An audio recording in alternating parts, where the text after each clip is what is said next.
बड़े उपासक थे, शिव की साधना करते थे।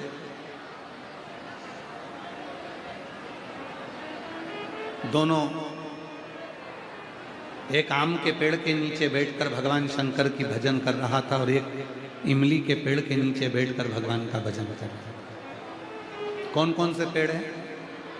आम का और इमली। एक आम के पेड़ के नीचे बैठा भगवान का तप कर रहा है, भजन कर रहा है, साधना कर रहा है, और दूसरा इमली के पेड़ के नीचे बैठकर तप साधना। दोनों तप में लगे, दोनों साधना में लगे। एक दिन वहीं से तुमरुका जी निकल कर जा रहे थे और शिव जी के एक ऐसे भक्त हैं तुमरुका जी, जिनका मात्र स्मरण ही शिव जी के नाम को प्रबल और शिव उस तुमरुका के नाम को प्रबल कर दो। मेरा प्रश्न ये है कि हम शिव जी की भक्ति कर रहे हैं, हम भगवान शंकर की साधना कर रहे हैं, हम शिव का स्मरण कर रहे हैं, हम शिव भक्ति में लगे, भगवान शंकर की साधना में लगे। हमें अब शिव को प्राप्त करना है, भगवान शंकर को प्राप्त करना है, तो कितनी देर? शंकर को प्राप्त करना है तो हमको और कितना समय?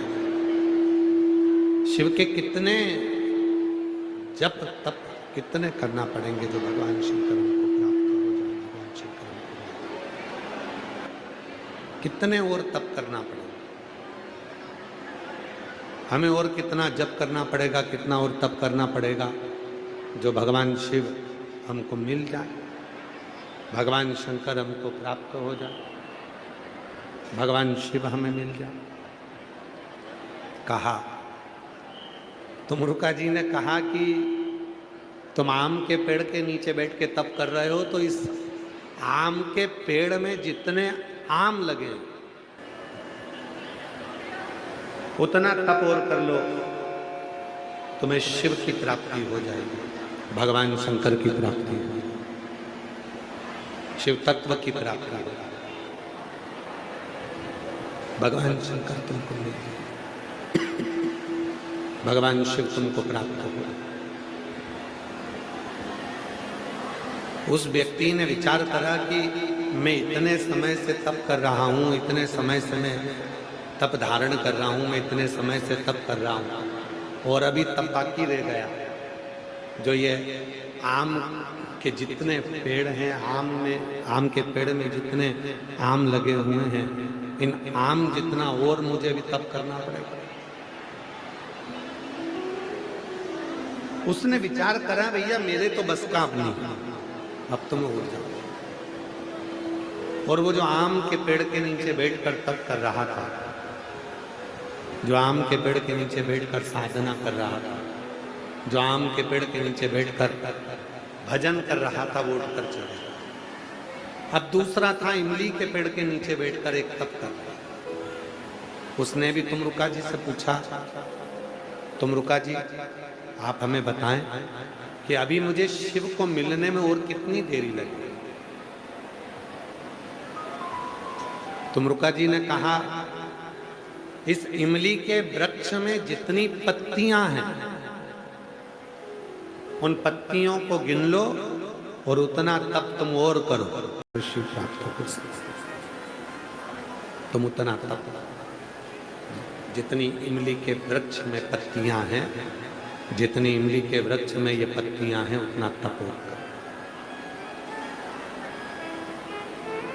अब देखिए जरा सुंदर प्रसंग। जो आम के पेड़ के नीचे बैठकर तप कर रहा था, उसने दोबारा से तुमरुका जी से ये नहीं पूछा कि इसके सिवाय कोई साधन है क्या,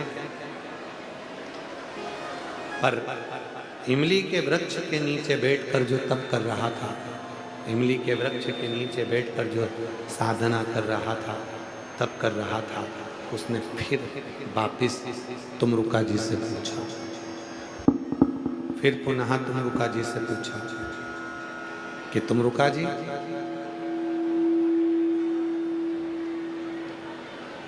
इतनी इमली के वृक्ष की इतनी सारी पत्तियां हैं और इतनी पत्तियों के बराबर यदि मैं तप करूंगा तो मेरे को तो बहुत समय लग जाएगा। कोई सरल सा उपाय बता दो जिससे मुझे शिव अभी की अभी मिल जाए, देरी ना लगे, क्षण भर की भी देरी ना हो और मुझे भगवान शंकर प्राप्त हो। ऐसा कोई तप, ऐसी कोई साधना, ऐसा कोई व्रत, ऐसी कोई उपासना मुझे बता दो। तब तुमरुका जी ने कहा, तुमरुका जी, तब तुमरुका जी कहते हैं कि उस व्यक्ति से जो तुमरुका जी ने कहा, अगर इतना तप तुमसे नहीं हो सकता तो एक काम करो, अभी की अभी पार्थिव शिवलिंग का निर्माण करो और उस पर जल चढ़ाना प्रारंभ करो, फिर तुम्हें इतना इमली के पत्ते गिन गिन कर तप करने की जरूरत नहीं पड़ेगी। अभी की अभी शिव तुम पर कृपा करने के लिए प्रकट हो, भगवान शंकर तुम पर कृपा करने के लिए प्रकट हो बस। और मेरी जीजी, मेरे जीजा, मेरी बेटी, मेरे बेटा, मेरे बुजुर्ग माँ बाप, याद रखना, अपने भीतर एक बात को उतार कर रखिएगा कि यदि शिव को पाना है, भगवान शंकर का स्मरण करना है, शिव भक्ति करना है और शिव को यदि पाना है, भगवान शंकर को यदि पाना है, तो शिव को पाने के लिए, भगवान शंकर को पाने के लिए महीने में, 2 महीने में, 3 महीने में, 4 महीने में, 6 महीने में पार्थिव शिवलिंग का पूजन करते रहना चाहिए। अपने मन की निर्मलता को, अपने मन की सुखता को, अपने मन